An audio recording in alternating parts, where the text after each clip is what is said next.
Test.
Enough?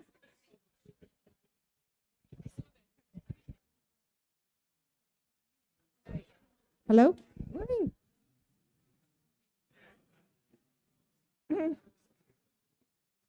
I have the mic and I demand silence. I know. I demand it. Lovely to have you with us, everyone, as I bang my mic on a chair. Welcome to Brighton AI. This is our first event after the summer. I'm Mary, lovely to meet you. And we've got some amazing businesses and innovators joining us tonight. And I need my clicker. It will. I know it will. Come on, clicker. There you go. That probably wasn't me. That was Cam. There you go. Thank you. So welcome to Brighton AI. We're a community group. We belong to you. We've got currently over 2,000 members. We've run 22 events. We've had some really high-profile speakers like Peter Carlin and all Seth. And we're entirely volunteer-led and largely self-funded. So this is my request to you. Support the community and join us as a sponsor. So if you know any businesses or you want to support us, please let us know. That would be amazing. Right, next slide. This is great.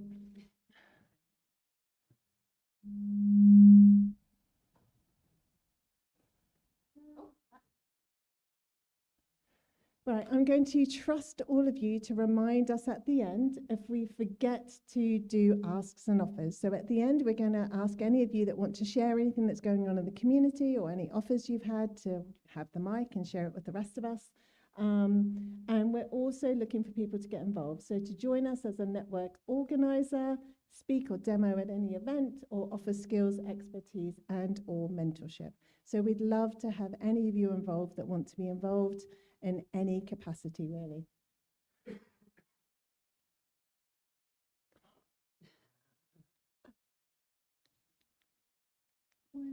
There you go.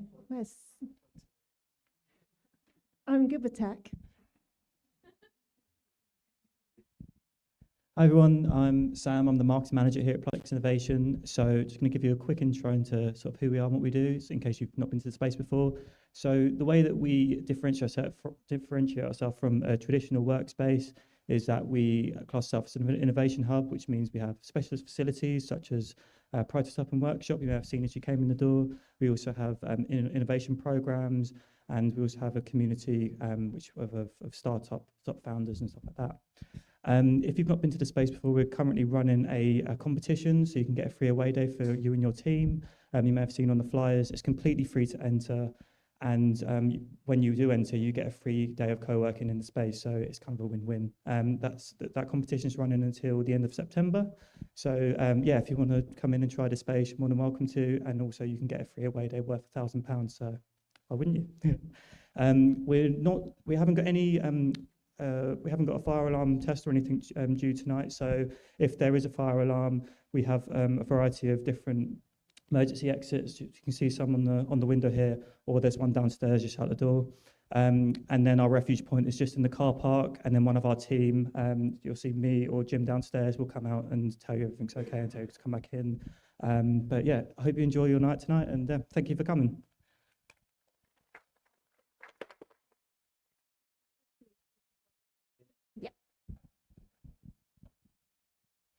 Hello everyone, my name is Cameron and I work for Silicon Brighton. This is the true test of my clicker does work.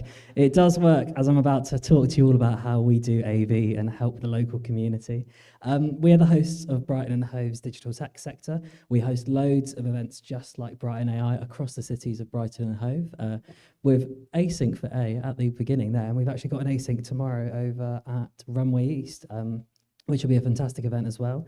We help the community by volunteering our time, helping to source venue spaces, as well as sort of live streaming and doing all of the AV. We also are a completely volunteer-led organisation. We volunteer our time, but we are supported by lots of local businesses. I think I was counting them earlier, it's about 100 different ones, but we have 4 main sponsors, which is James Chase, Moore Law, Illyrity, and Plus Accounting, which I'm very proud I remembered as Rose took away one of my slides. But yes, so we're supported by local businesses. We support local businesses. If you've got an idea or you want to host an event of any size or scale, come and chat to me at the end, and we'll see to supporting you. So thank you very much. Right, my turn again. Let's see if I can get this moving. So I didn't introduce. Yes. So a quick shout out to Evolve, which is the tech conference. So Evolve ran on July the 4th this year. It was incredibly successful. Hands up who went. Yep, fantastic. So we're already looking to next year. So I'd encourage you to keep an eye on the Silicon Brighton site and register for Evolve next year. I also wanted to introduce your Brighton AI team. We've got Graham and Martin, who can't be with us tonight, but we've got Thule and Rose that you'll see on our panel shortly. Thule and Rose. Right, now we have special guests. Oh, come on, I can do this. Just want to point out photography. You'll see we're being live streamed and there's photography tonight. So just to let you know that. And there you go. So we have the lovely Cecilia, April, and Shaun joining us tonight. They're going to be introducing themselves. They're going to be sharing their experience of AI, all at different levels and all in different sectors. They're going to tell you about their journey and what's happening for them. And they will be helped by the lovely Thule and Rose. So everyone, please come up to the front. We'll bring you up one by one, I think. Well, I mean, you can, if you want to do interpretive dance or something, that's also, we've been threatening that all evening. We are really excited to do this, and we want to do more of this. And every quarter, this is what we would like to do, which is showcase local innovation in AI. So what's going on in our community, because what's going on is absolutely insane. It's brilliant. And we're delighted with this first showcase that we've got really diverse sectors as well. So it's different lenses, different perspectives on the sorts of AI innovation that's going on. Also, in terms of like just a reminder, if any of you guys are working on projects that you would like to share, we're here to showcase that. The more that we talk about what we're doing or we're trying to do, and also the help that we need, the more that we can create connective tissue between all the people in the network. And having looked at the sort of shape of the network, it's really, really diverse. We've got people from every sector you can imagine. And it being Brighton with a lot of sort of social impact led, and we'll be hearing a little bit about that this evening. So the format will be this. We'll ask each of the guys from the panel to come up. They're going to introduce themselves, and then we'll sit them down a little bit more comfortable. We're going to ask a few questions, and then we're going to open it up to you guys. So have a think when you're listening to their stories, what you would like to ask. And then obviously after that, and after asks and offers, which we will not forget, we'll have some networking time. I know that April needs to disappear off quite quickly, but we can share contact details and facilitate that. Does that all sound okay? Excellent. Awesome. So we're going to start with April. Would you like to come up, April? April's CEO of Together company, which we'll be hearing all about. Very excited. You stand at the. Did you want to stand? Or you can sit down. Yeah, if you no, want no, to no. take a seat. Sorry. Hi, everybody. So, I guess for those that don't know, Together Co is Brighton Hove's loneliness and social health charity. So we've been working in the city for 25 years this year, actually, and it started off with trying to bring neighbours together, kind of recognising we're a city of 300,000 people, and yet some people in the city don't have another conversation with another human for over a month. Like, that's not acceptable in our society. This is crazy. So they started it before it even got registered as a charity, as just community groups, recognising that in their neighbourhoods. And then it got formally registered in the year 2000, hence being 25 years this year. And it began with befriending. And we still do that to this day, and always got opportunities if anyone wants to volunteer, and I befriend myself as well.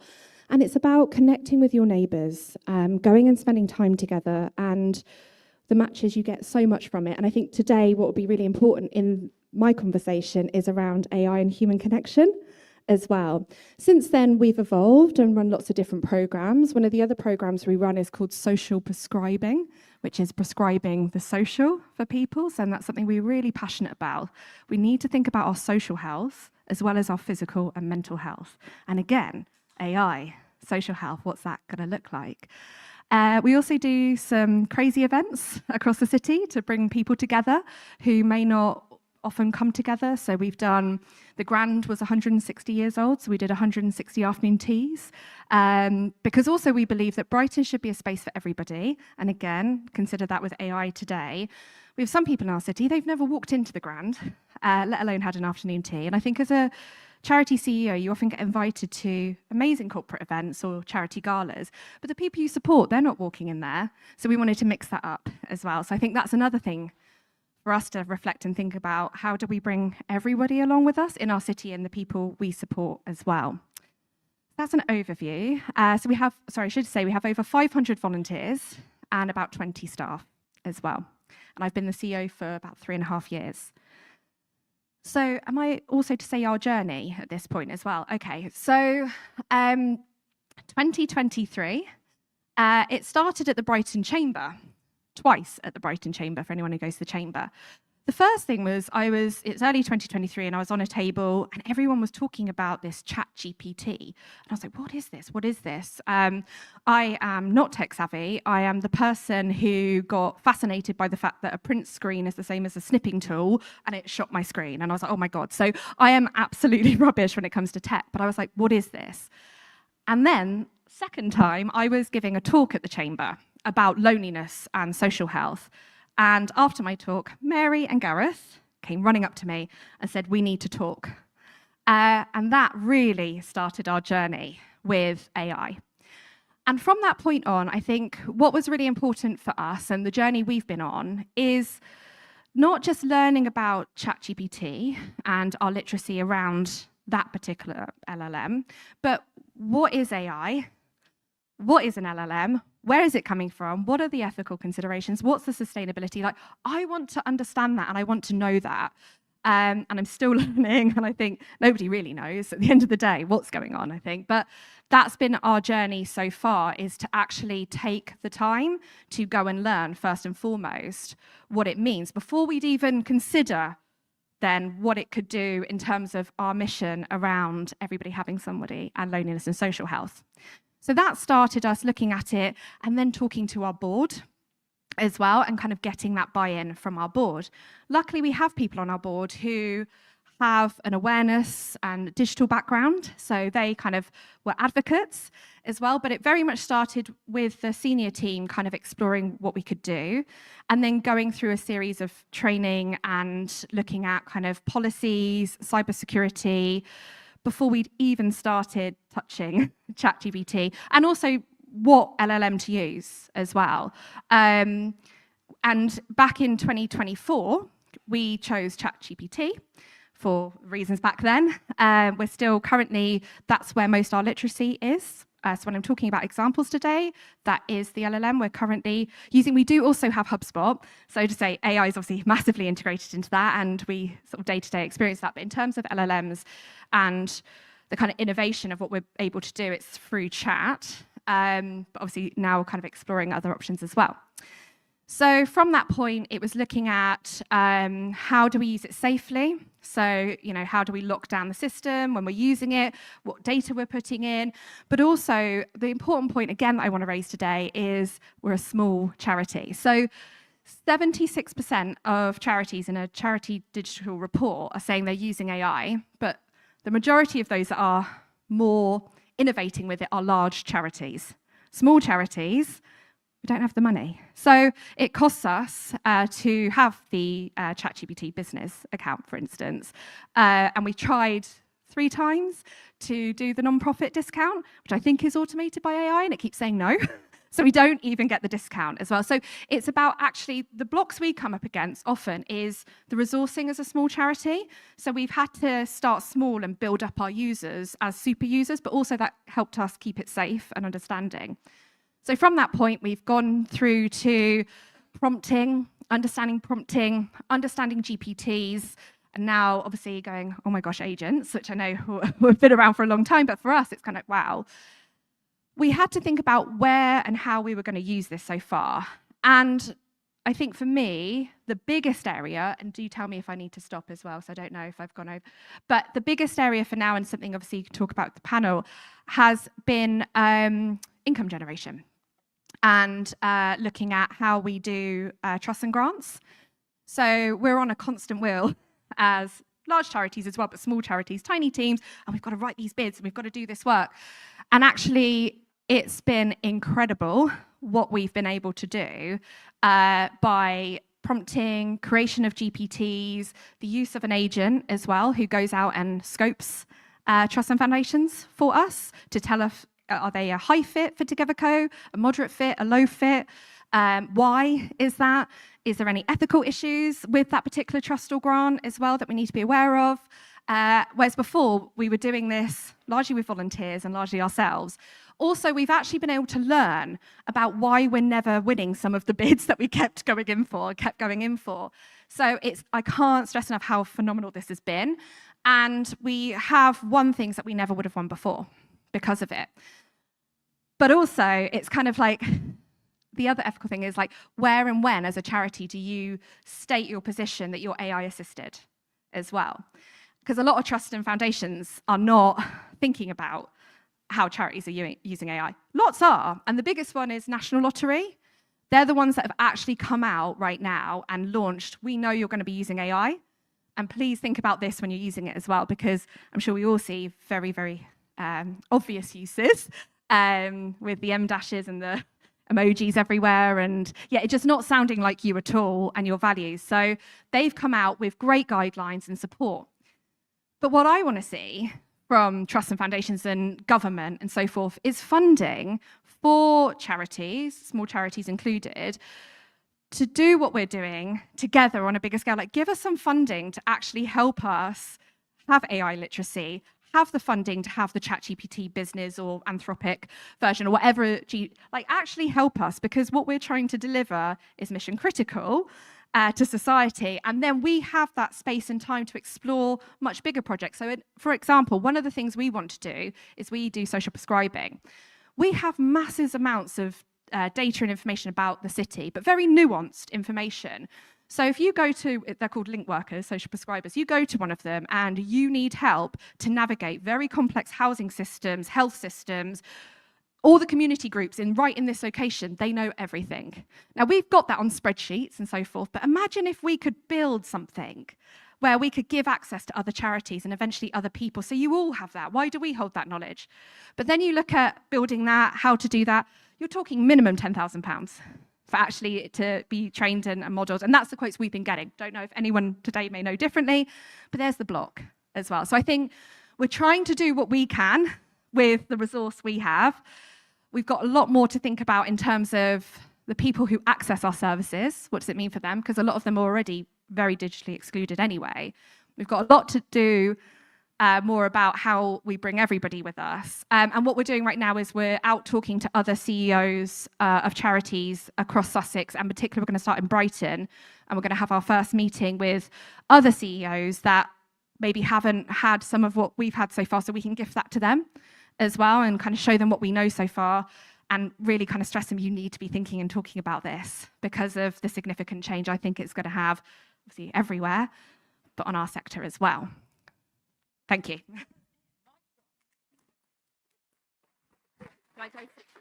Oh, amazing. Yeah, yeah, go and sit down. Bring everyone in. Awesome, thank you so much. That was a rally cry, wasn't it? Shaun, where's Shaun? Yay, excellent. Completely different perspective now. I'm going to pass you the mic. Thank you. Right, well, hello, I'm Shaun. I'm currently on the final stages of writing up my PhD at the University of Sussex. It is in the field of natural language processing. So a lot of AI is involved, a lot of machine learning, basically a lot of computers. I guess to start this, I might as well just quickly go through my story. Started in 2019 on a part-time PhD with University of Sussex and funded by Chasm Technology as well. So I was working a bit for them and doing the university stuff. Throughout this, sort of, my PhD was weird because we started off knowing we were going to do something in natural language processing area, but weren't really sure what we were going to do. It was sort of born out of needs of industry at the time. So Chasm Technology does a lot of work with social media, works with organizations like ISD, had things with Ofcom, etc. And it was clear that we needed to upgrade their text classification technology. So that's where my PhD was born from, to try and increase precision recall F1, speed, anything possible, less trained data, and get this working well. From then, basically, I had a couple of projects where hate speech became the main focus of this technology. And we worked out that a lot of models were really struggling. And just training a single model took a lot of training data, took a lot of time. And there's a multitude of reasons why this is. One of the biggest ones being actually when working with experts in the area, the definition of hate speech, even if you agree on it at the same time, when people actually labeling, the training data varied massively. So we started working on these problems. Through this, and because it became my PhD, we actually went to the European Commission for one of their EOS grants, and we were granted 300,000 euros in compute credits through Oracle and Quizstore with support.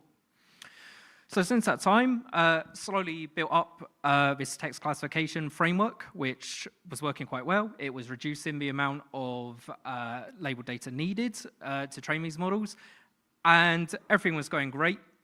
And suddenly, which I'm sure is a story a lot of people know, Gen AI hit, and it hit big. It started giving great performance, very little training data needed. It wasn't working fantastic with hate speech to begin with, but obviously, looking to the future, the early versions are going to get replaced by better and better versions. So there was a lot of work into adopting Gen AI into our workflows, expanding, trying to iteratively improve and move with the times as we were going. And that is actually a large part of what my PhD will finally be about once I get around to finish writing it. So I guess moving on then to where LHC Labs comes in. So we've sort of finished the grant. We're still very friendly with Oracle, but we're hit a point of sort of now what? And this is where we're sort of teaming up with another PhD student and another AI expert who's great at hardware and software at the University of Sussex.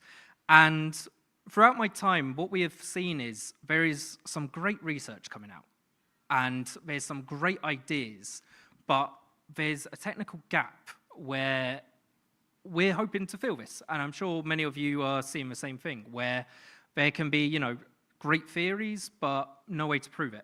So our background is in, my background is in basically data insights online.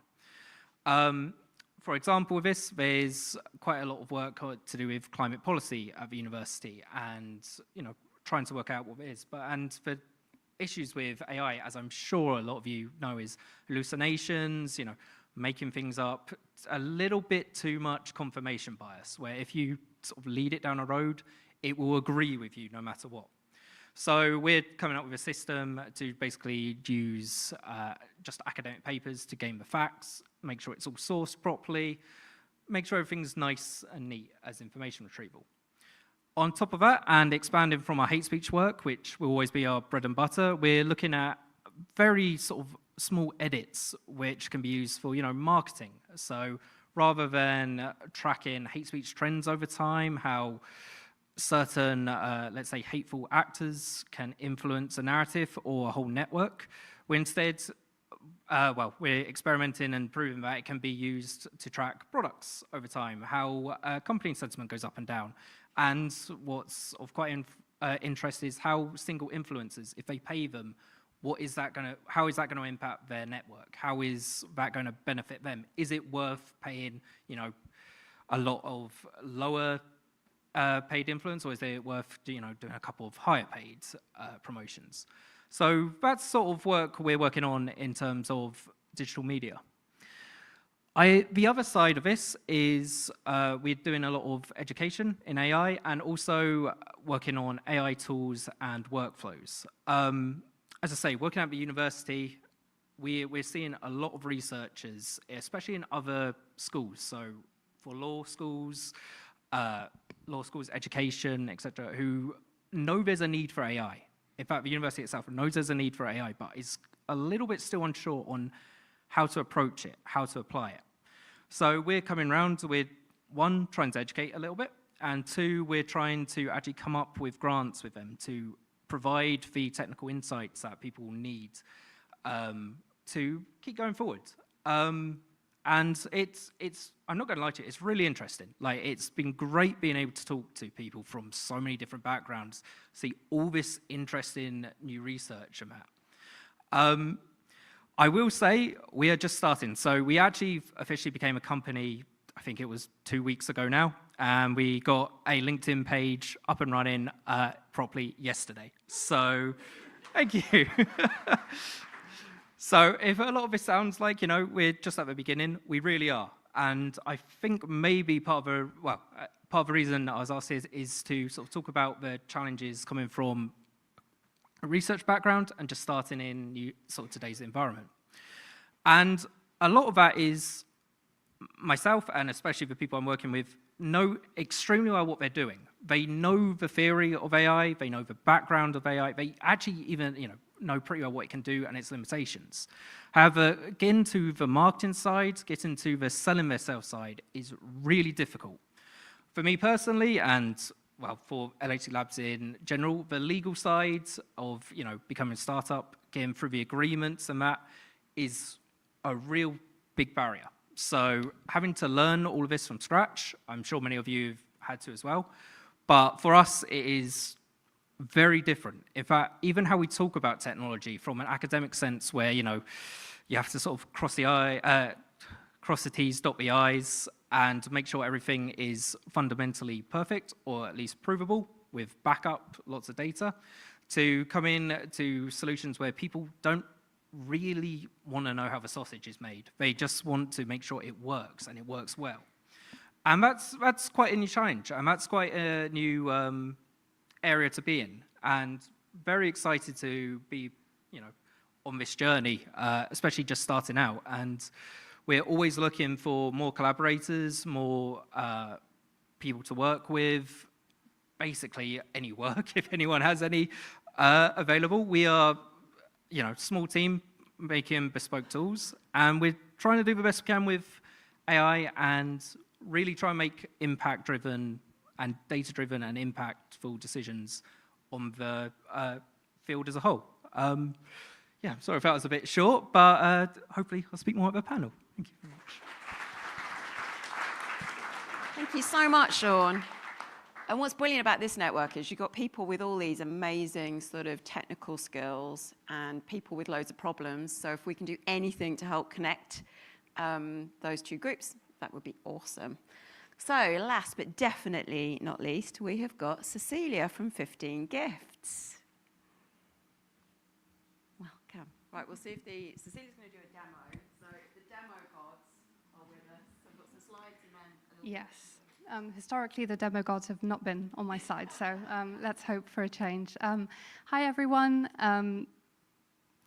My name is Cecilia Drevon-Barbecot. I work at 15 Gifts as a product manager, and I'm here to talk to you about Humara, our AI-powered product that we launched only really just a couple of weeks ago, so exciting times. So just a show of hands, if you don't mind, from anyone who's ever made a purchase online, even if it's just the one. Yeah, quite a few, I did figure. So our vision is to make buying without a human feel more human. So there's no denying that online buying has grown massively over the years. It's really convenient. You can do it any time of day or night, and you can do as little or as much research as you want. You're not being pushed or rushed into the process, and that has been absolutely brilliant.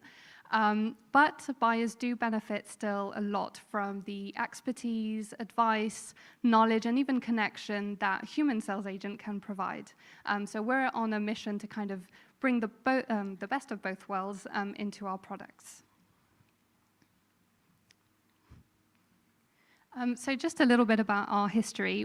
We actually started as a gift recommendation engine for people who didn't really know how to buy for other people. So a partner, someone in the family, or a colleague. And they would answer just a few questions and then get a generated list of gift ideas.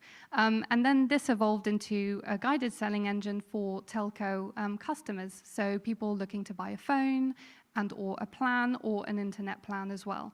So the tool would ask a lot of, well, not a lot, but quite a few questions, narrow down their needs, and then make a product recommendation based on that. And where we are now is Humara is the natural evolution of that. It follows the same principles, but it is powered by an LLM.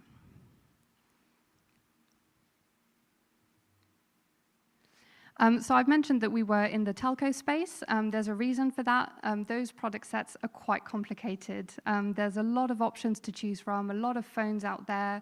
You need to understand things about like data, internet speeds. It is rather quite complex. And not only that, they are quite expensive most of the time, or they require a bit of a commitment. So you might be locked in a contract for about a year, 2 years, 3 years. So you really do want to avoid buyer's remorse and just get it right the first time. And this is how we help users do that.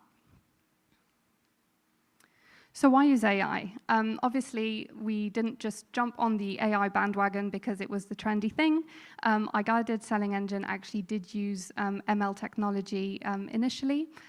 So doing that, it used to take a lot of patterns from conversations, so how people answered the question journey and what they ended up buying. And that was really good data for us to inject into our recommender to make sure that we kind of recommended products that were likely to sell. And this is both for our users' benefit, but also obviously our customers and us.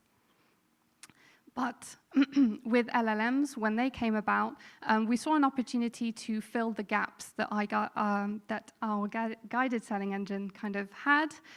So we've always wanted to be very conversational, very warm and helpful, and we did do that with our guided selling engine.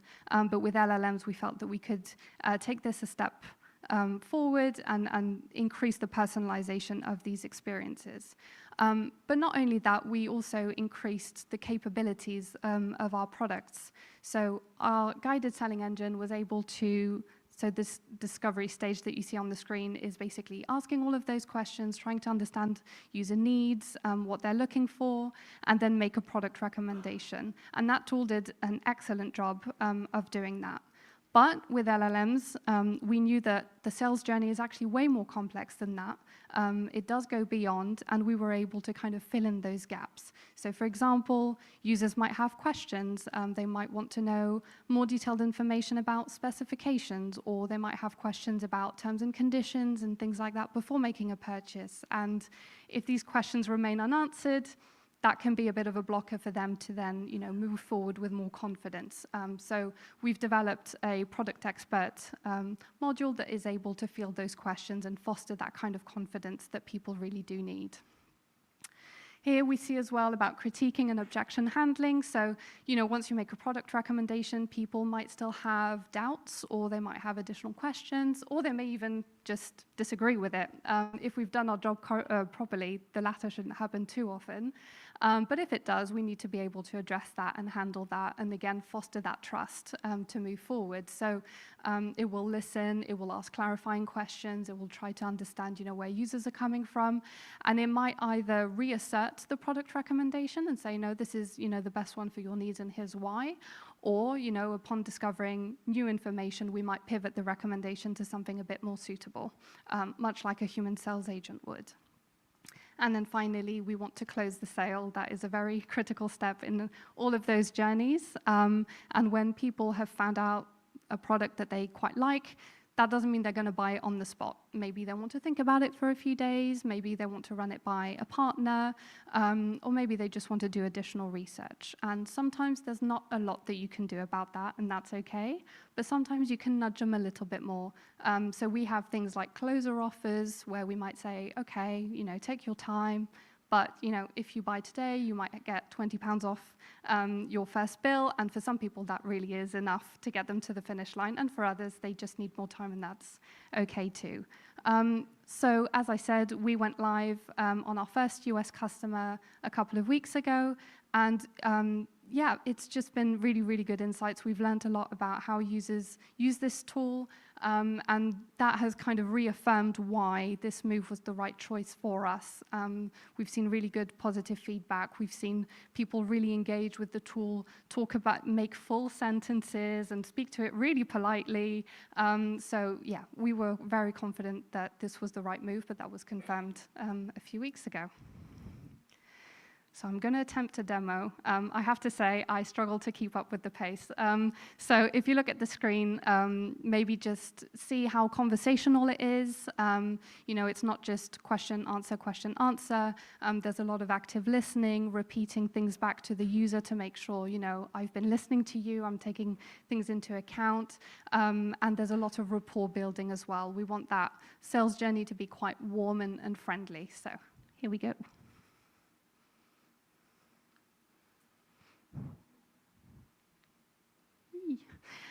So here you can see the user, Humara will welcome the user, set expectations as to how it can help them, and ask a very open question of how it can help.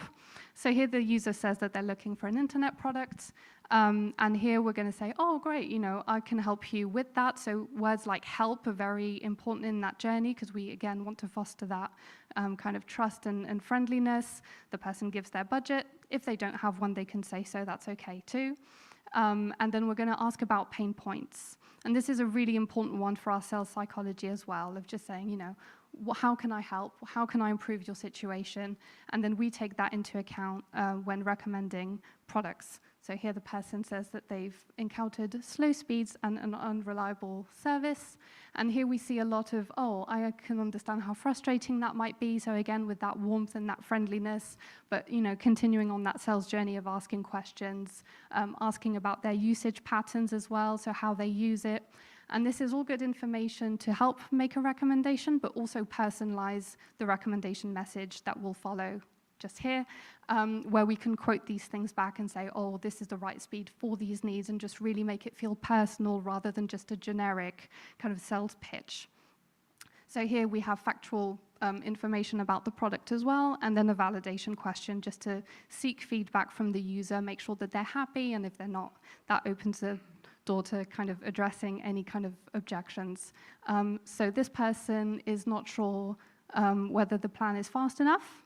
And there are different things that we can do when handling this, but here we kind of reaffirm that recommendation and say, based on everything you've told me, this is the right thing for you. We didn't see it as an opportunity to upsell the person and say, maybe we can get away with recommending something a bit more expensive. We chose honesty, transparency, reaffirm the recommendation, and yeah, the user's happy, and off they go. Thank you.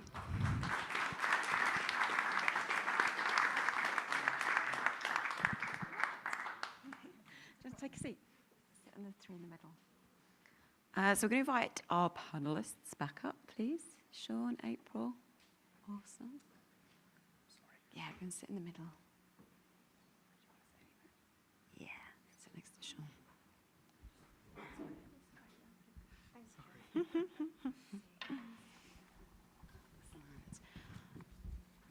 I'll tell you what I'm thinking, Tuli, that we won't do this. We won't ask too many of our questions because I reckon there'll be lots more from the audience, which you'll find more interesting than us waffling on.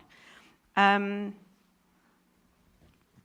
guess what's always interesting is what are the challenges, right? Because we know, and as a product person, I know how hard it is building with these tools and with this sort of technology, and you've all got very different perspectives on it. What was the biggest misconception that you think that you had before you embarked on these very diverse sorts of journeys? And I'll pass that to anyone who wants to pick that up first. Do you want to go? I think based on where we were with our understanding of AI, the biggest misconception was the extent that it can/will change things. And I think it's that kind of opening it up and then feeling like, oh, wow. And that was a kind of misconception of like, oh, okay, so it's a tool, and, and we can learn it.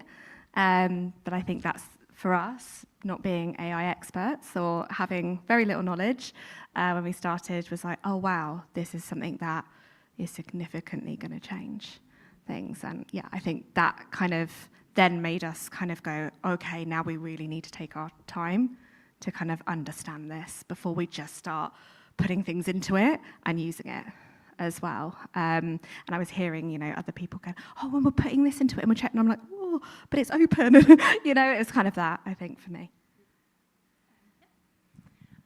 I think, yeah, there's definitely been some learning for us on this journey, really. I think one of the misconceptions was that we would give it data and it will behave according to the instructions that you gave it. And neither of those things are true initially. So it might retrieve information in a way that you kind of did not expect, or you might give it a long prompt of instructions and you think that's great and you've actually confused it.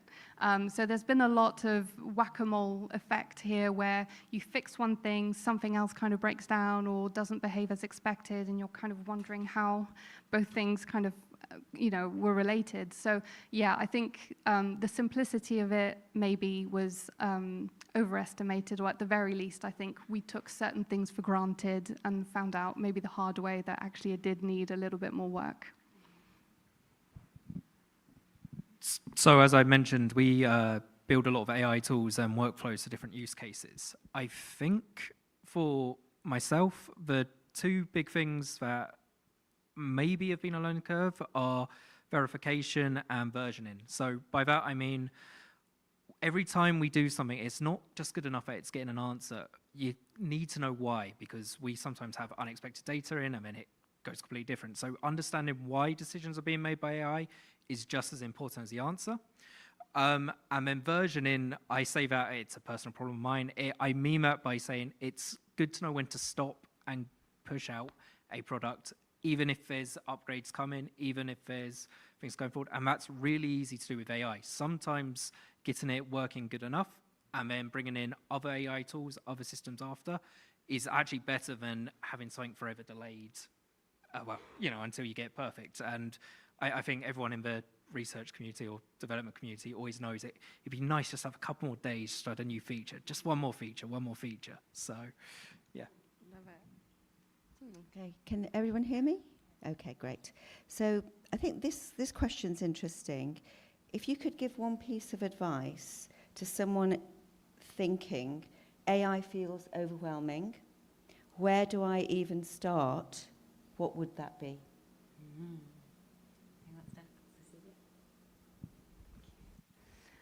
Yeah, it is definitely overwhelming. I think that there's a lot of conversation around AI. There's very positive and optimistic stuff. There's more negative stuff as well. And it's kind of hard to kind of cut through that noise and understand where we're at and what the real situation is. So I think my advice would be to try and put your investigator's hat on and do your own research and make sure that you're taking your information from more reliable sources.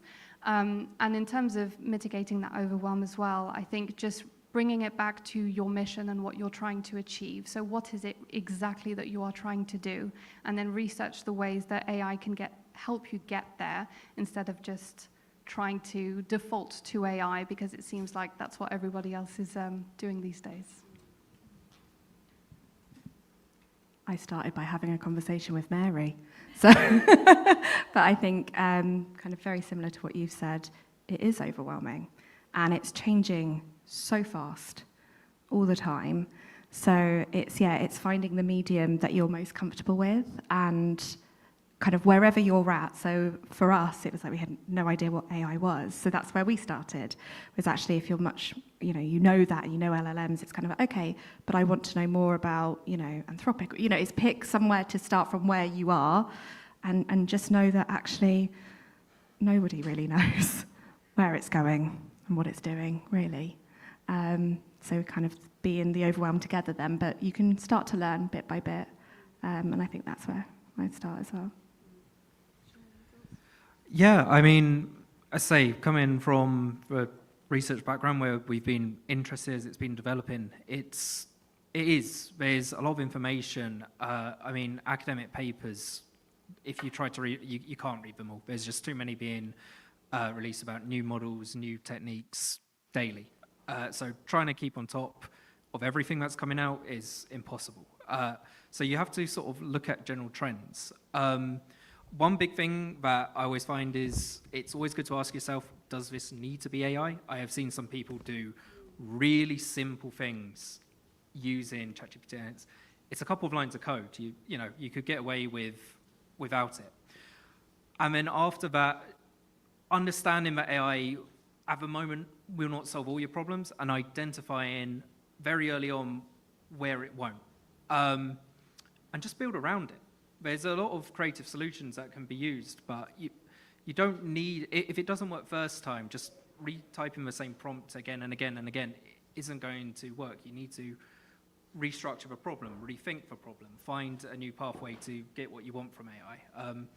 I'm not going to say that's easy, and it probably is just as overwhelming, but it's kind of going for trends, see what other people are doing, try and go to events like these are brilliant because you can see how other people are using it, and if it matches your use case, keep talking to everyone. Awesome, thank you guys. I'm interested in how you are involving teams, stakeholders, the sort of your community in the development of AI, both your use of it and the solutions that you're building.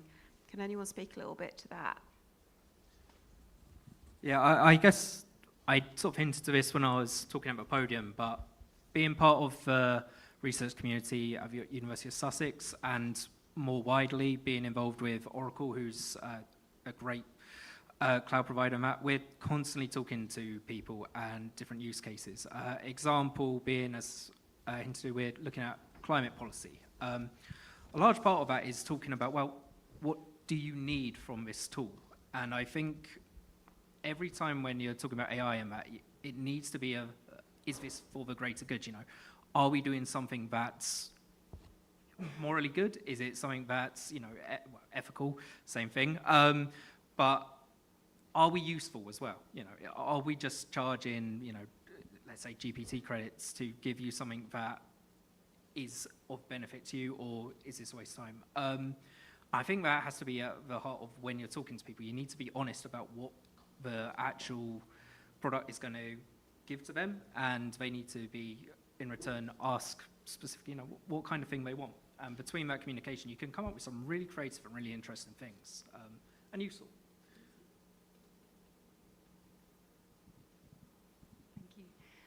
Yeah, at 15 Gifts, we do quite a lot of knowledge sharing. There's not a really siloed culture where everybody kind of works separately. So a lot of people will share updates and trends on AI to share with everyone. We've got our UX team who likes to experiment a little bit with vibe coding as well to see how design can translate into kind of AI tools.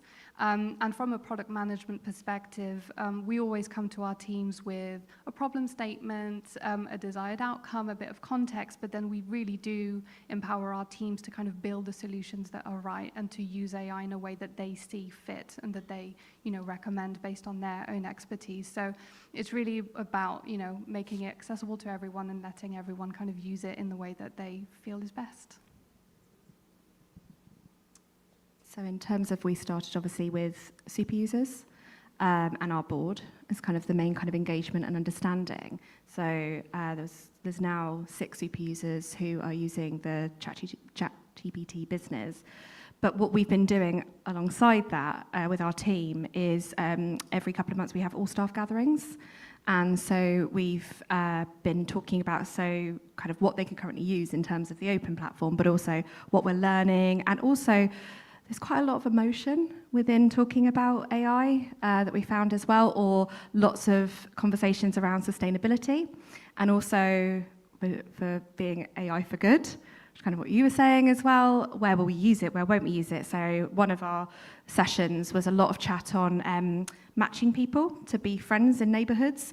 What would that look like if AI was doing that? Would we do that? Because actually, one of the most beautiful things is when the match is right, it's like magic, but it's because humans go out and kind of meet and get a sense of your energy, as well as not just reading on paper. So we've had some really good debates, it's quite hard, but we've been really kind of exploring that kind of what it means, whilst also demonstrating kind of what we're trialing at the moment and where as well.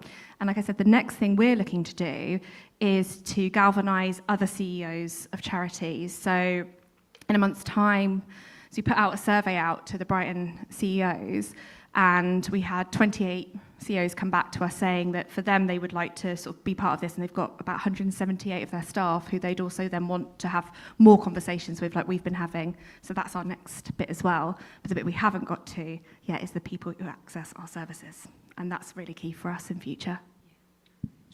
Sorry, can I just add one thing, because I'll kick myself if I don't. Also, the big thing, especially with our work, Matt, is data privacy. And that's what you really need to communicate with people using your services, wanting, to create anything about different models. You can either host locally, maybe smaller models. You can, put data into GPT, what you're putting in, how it can be used. It's really important to have communication both back and forward there with what you're allowed to, make public, semi-public, whether that's a big thing. Sorry, I would have kicked myself. Yeah, that's awesome. Should do you want one more question? Maybe it's time Go for to the audience. Yeah. Awesome, okay. Let's do that. I'll do the roving mic. I need the exercise. Excellent. Think about questions? Martin. Thanks, Rose. Thank you all for sparing the time today and sharing your knowledge. I think we really should give a round of applause, don't you think, guys? Let's at least start there. Hi, I'm Martin Ryan. I'm from EPAM Systems. It's a tech company with about 60,000 people worldwide. I've got a question mostly for you, April, although I'm sure it's also relevant for Shaun and Cecilia. And it touches on something that you mentioned first, Shaun, about privacy. You obviously handle data under GDPR, data about people, both your volunteers and those that you're assisting in the community. What safeguards do you place around your use of technology to make sure that you remain compliant? And I've also got a supplementary question, if I may. Your nails are absolutely amazing. I don't know if you can see from the back. If you did that yourself, absolutely fantastic work. If not, we need to know the name of your nail artist, please. I love it. This is something AI is not going to replace, nail art. Or maybe it will. Does anyone want to speak a little bit to the data question? So I guess there's overall how we handle our data in terms of, like we've talked about our CRM and our use of that and GDPR and all of what we do, but also how we've started to use AI. So not the AI built within the HubSpot, but how we are using it, like I said, our chosen platform that we're experimenting with is ChatGPT. So that was a very important part of what we do right now, is actually keeping them quite distinct. So there's no integration between the data that we're holding on our volunteers, also the people who access our services, and we also do work with the NHS. There isn't any integration. What we're using ChatGPT for would be things that would be readily available anyway, in terms of who we are, what we do, our impacts, our impact reports, our case of support as a charity. Any data would be, 80% of people said they love what we do.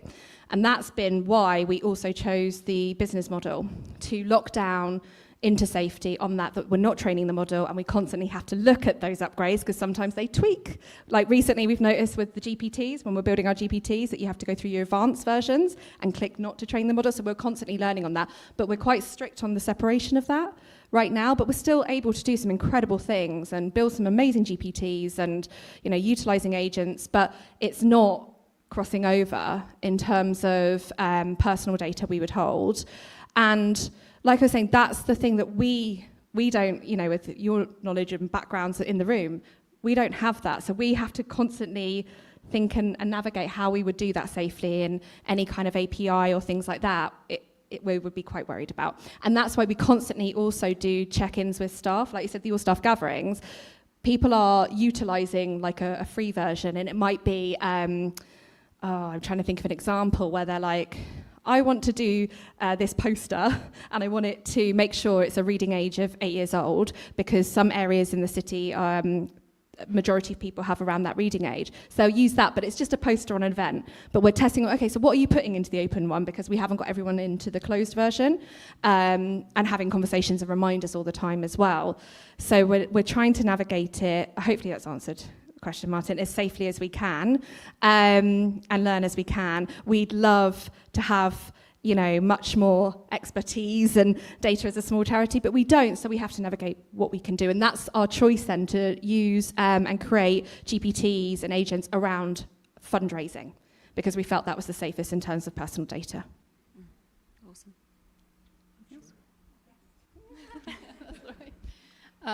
To answer your question, we do have PII guardrails, so for personally identifiable information. So users will sometimes, not that we would ever ask them anything, but they will sometimes volunteer information and say, hi, my name is, or I live at this address, when can I get my internet installed? And so we have a very robust guardrail that will redact all of this information. And even when we go into the logs trying to investigate conversations, we cannot see what that data is. It makes investigating false positives quite challenging, but worth it. Thank you. I guess on my side, it's from mostly the hate speech work coming up. We've, at the university, they're very hot on ethics and making sure things cannot be taken out, especially when it comes to social media data. So it's even with the storage of data. We have to store messages and things, but making sure every PII is removed, making sure, the messages are encrypted. Everything like that is standard.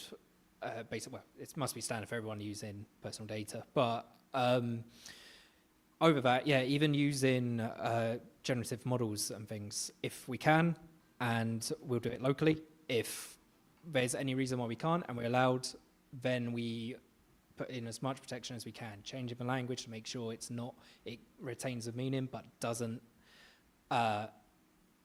it's not searchable, basically. Methods like that to try and circumvent if there was a data breach or anyone being targeted, but it's quite important, especially in case anything gets leaked. Awesome. Any more questions? Great. Hi, I'm Nat. I work in, I'm going to call it loosely, financial services, on our NLX program, which is really exciting. So just to set a little context, that we trawl a lot of structured and unstructured data. I just wondered if you guys have what your experience is like with your telemetry and user insights. So in our world at the moment, auditability and accuracy is super important. So when inevitably the AI spits out a ton of garbage, how your users can feed that back, and you, like you're saying, going through the logs and analysing that, kind of how that helps you innovate and move forward, I guess.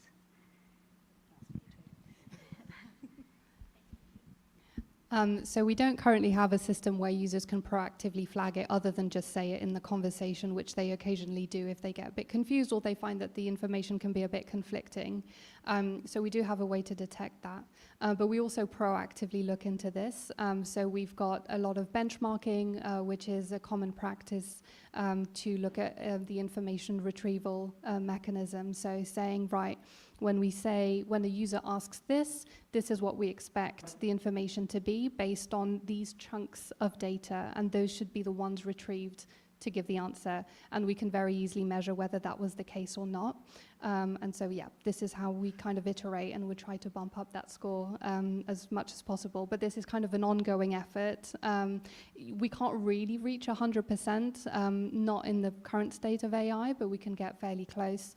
And the information retrieval score will always be lower than the actual accuracy of the output. So the output is actually very, very accurate currently, but we've set a really high standard for accuracy, which means that actually it might take the information from an unexpected place, which would score it poorly, but actually the output was accurate. So yeah, we've got a team that works on this quite often.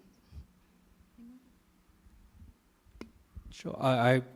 I'd say something that you said there, which I 100% agree with, is AI will never be 100% accurate. Humans won't be 100% accurate. So there is always more work to do. In terms, I mean, it's just verification. So for us, because it depends on the project. So information retrieval, as you say, there's quite a lot of verification of is the information coming from the right place. Then afterwards, why is it coming back? We don't just go with, the basic answer, is this good enough? Yes, no. We try to iteratively improve. A lot of the work that I've done is in classification, which, does have a right or a wrong answer, but it is always good to do things like topic model the messages and pick out examples from different topics, and then sort of say, okay, why did you give this answer? And basically try and cover as much of the data set you have to make sure that it's consistently, it's got consistent thinking depending on different parts of the data set. I mean, of course, you can add in other verification tools and things just to make sure it's going along. I'd say with a lot of my work, especially research, but more than the models being inaccurate, it's been the human annotators themselves disagreeing. So it's an ongoing process, and all you can do is just really keep developing, keep checking, put as many safety guards in as you can, and check for consistency that it isn't just randomly spitting out thing, or that it's internal thinking is what you are expecting. If it's something random, it will give unexpected results with unexpected data. Yeah. Excellent, thank you. Should we do, did you have a point on that, April? Another question. Paul. You make me walk all the way. Sorry, make you walk. Thanks, Rose. Hi, I'm Paul. I'm an AI and product consultant, and I've spent a lot of the last year working on how AI can improve access to mental health globally, mental health services, and beyond the human, and respecting the importance of humans in that field. They're not always available for people across the globe. So my question, primarily to April, but also really interested in Cecilia and Shaun's thoughts on this. One of the emerging use cases for AI in the last year, and in fact, I think the first most common use case, is for companionship and therapy. I'd love to hear your hopes and fears for that as AI becomes a really important and heavily used tool in that space. I mean, I think that is, and thank you so much for what you're doing in terms of mental health as well. That sounds absolutely incredible. And yeah, talking to other charities as well, that they've been, so just going quickly off on in terms of that, is that another charity who work with young people experiencing suicidal ideation, an AI company had approached, and they'd trained a bot or a chat system, and they gave it to this charity to test, to make sure. and the charity CEO was quite negative about AI originally, and they spent about a month, and they said it was absolutely brilliant, and actually, and the reason I'm using this example is actually if that means that some young people or older people, whatever it is, mental health, loneliness, go there and don't do something horrible or feel less lonely, then why wouldn't we want to explore that?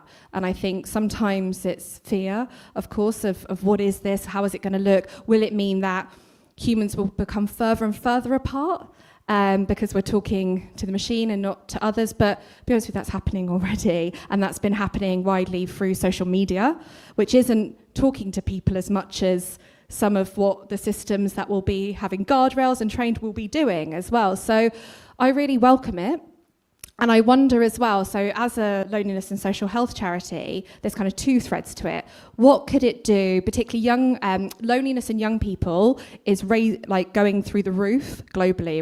And we're part of the World Health Organization Commission, and it's really scary, I have to say. So if it's going to be an option for this, we need to test it, and we need to see if this is going to help reduce it. We can't say, oh, but okay, that's not human to human. Okay, but we've got a problem here. We need to look at this. But also, is it an opportunity for you start there, and because then we're not doing some of the administrative tasks, we can get out more as well to the humans, to the spaces. A lot of people, for instance, we work with are housebound as well, and we want to get a human in there at some point, but we're doing so I think it's a massive question. And I know a few years ago we work at projects, and someone kept telling us about, I want to say, is it replica, yeah, that was a friend, a companion. They were using it and very openly talked to us about how they were really enjoying that. I have a lot of friends that are talking to me and asking me, what does it mean around loneliness and stuff? And actually, they were feeling quite lonely, and they're now talking to it. They've created one to be their coach, for instance. So I think, things aren't great in a sense of mental health and loneliness. So can AI be used for good? Surely it can. And we need to have that elevated as much as it's going to do not so good in the world as well. So I fully support that, and thank you for all you're doing as well. But I'm trying to grapple with that and see what can we do in this small part in Brighton as well. And that's why we wanted in 2023 to start learning it ourselves and what it means for our mission too. So thank you. Brilliant. Thank you so much. Can we have a big round of applause for our panel, please? You guys can stay there. That was amazing. Now you're all friends, you can all connect, and if there's any more questions, please do that. And if you can find any ways to help these guys, please do. So now we're on to the final bit, which we promised we wouldn't forget. Duncan, we need a jingle for this. Could you jingle one up for us? It's Asks and Offers. So if you've got an ask for help, or you are offering some support, assistance, some expertise, this is the opportunity for you to do that little shout out. So if you've got a project that you want to promote, if you need an expert, just have a think now. If there's anyone who wants to do that, this is your chance before we go and just have a drink and have a chat. Has anyone got anything they need? Oh, here we go. Am I allowed? Anyone, hands up if you live or work in West Sussex. We've got a few. Okay, so we've partnered with Tech Native, and oh, Claire! Oh, she's supporting me. She's my friend. She's Hove, actually. West. So I love the fact that she automatically supported me. Okay, that wins. So we've partnered with Tech Native, and we've won the tender with the council and the government to supply AI boot camps in West Sussex. So if you know a business that is West Sussex based, charities, please, we've got lots of them coming in, or you live in West Sussex, and it applies to you. And it's, if you're a freelancer, 100% funded, or, so 12 weeks, and you end up as an AI champion. So if you want to know anything about that, come and see me after class. That's it. Okay, you guys are meant to do this. Yeah, is anyone? Yeah, Melissa. I have a former colleague who's starting his own AI startup and is developing an AI agent that works with project management, task management. And basically, we're looking for experts in project management who would like to be guinea pigs. So if anybody's interested, we'd love to hear from you. Maybe in like a month or two, we can provide access to that tool and you can give open and honest feedback about how helpful some elements of the AI actions are, so how unhelpful some of them are, where the project management expertise might be a bit wonky. Would be really great to hear from anyone who's got any expertise in the area. No one else want to promote what they're doing? Yes. There you go, James. Hi, my name's James Lee. I run a very small consultancy, very imaginatively named James Lee Consulting. And I just put an offer out to anyone in the room who would like any free consultancy. If you have an AI problem, an AI solution, anything you want to talk about in the technology space, come find me afterwards. I'd be very happy to offer my time to you. Thank you. Excellent. Do we have someone over here? Well, I wasn't expecting to do this. It's not a comedy show, is it? I actually provide, I've just started a company called smart-help.ai, and we kind of do the similar to Cecilia, except with voices. So we turn your missed calls and your missed messages into new business with like speaking agentic AI that actually responds and even shows empathy. If you want a demo, just come and see me. I'm willing at this stage, we want 5-star reviews. So if you like our offer, I'll build you one for free. And if you like it, just all I say is just use it and you can keep it after that. Just if you like it, give us a 5-star review though, right? Okay, thanks very much. Awesome. Anybody else?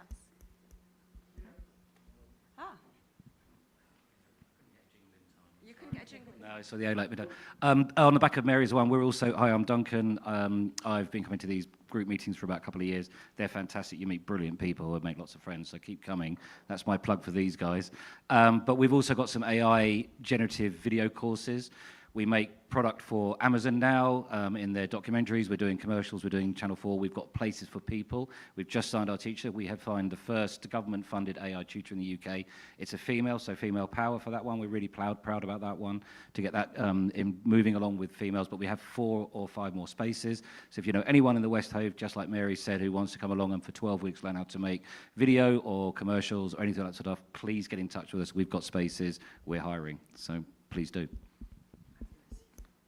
Awesome. That's great. Last chance. Yes. Oh, I'm going to get some exercise in. This is great.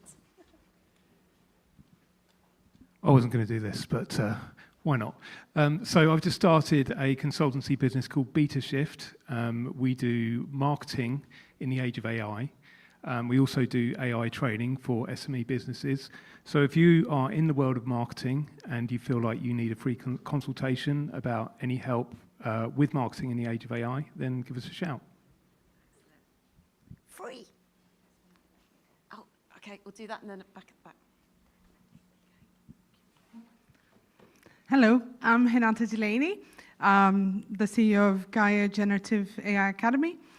We provide AI training for small businesses and we build micro agents and microsystems for small businesses. So if anyone would like that, come talk to me. But what I really want to talk about is about the app I'm building, which is a speech development tracker for bilingual families. So I started tracking my child's language in AI when she was born. And out of that, I built an app.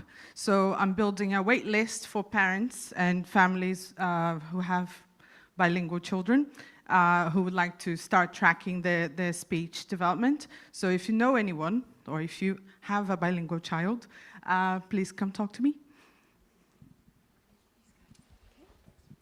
Was there one person back? Oh, got the mic already.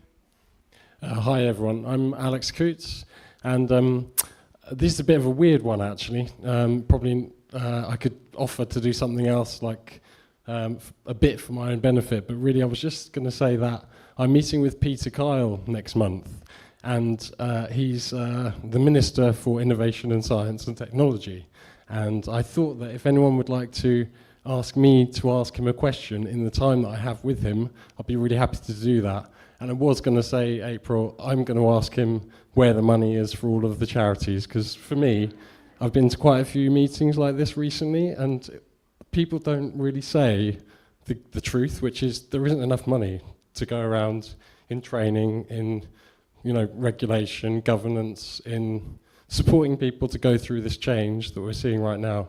So I'll be asking him personally about Together Company in terms of funding. Excellent. Give that man a round of applause. All right, guys. Oh, we've got one more. Go on, you can speak. Hi there. Thank you. I'll be quick.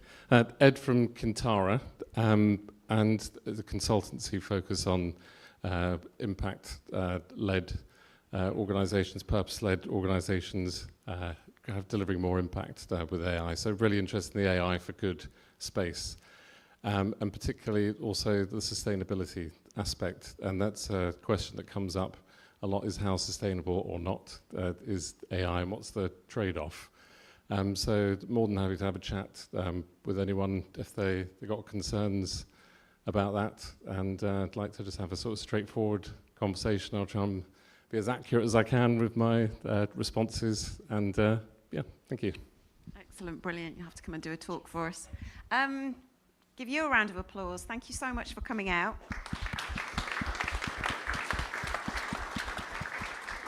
Now I can move down to the bar, have a few more drinks and some nibbles, and hopefully see you at the next event. Thank you very much. Thank you.